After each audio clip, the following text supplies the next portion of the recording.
জয় শ্রীকৃষ্ণ। রাধে রাধে বন্ধুরা। তো মহাভারত মানেই আমাদের সংসারও একটি মহাভারত। তেমনি আমরা শ্রবণ করে থাকি মহাভারতের কিছু কিছু অংশ, বা কেউ বা টিভির পর্দায় দেখেছি, কেউ বা কারো মুখে শ্রবণ করি, কেউ বা পুঁথি পড়ে মহাভারত শ্রবণ করি।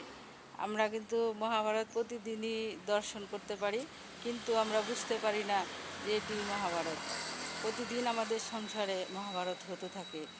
তাই মহাভারতের কিছু কিছু কথা বা বাণী আপনাদের সামনে তুলে ধরব।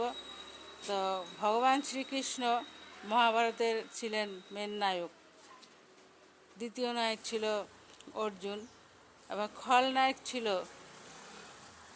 কে ছিল খলনায়ক? ধৃতরাষ্ট্রের পুত্র দুর্যোধন। এই নিয়ে হয়েছিল মহাভারত। তো তাদের কিছু কিছু কথা আপনাদের সামনে তুলে ধরব। যদি ভালো লাগে অবশ্যই আমার সাথে থাকবেন, ভিডিওগুলো দেখবেন আর একটু সাপোর্ট করবেন। জয় শ্রীকৃষ্ণ। রাধে রাধে।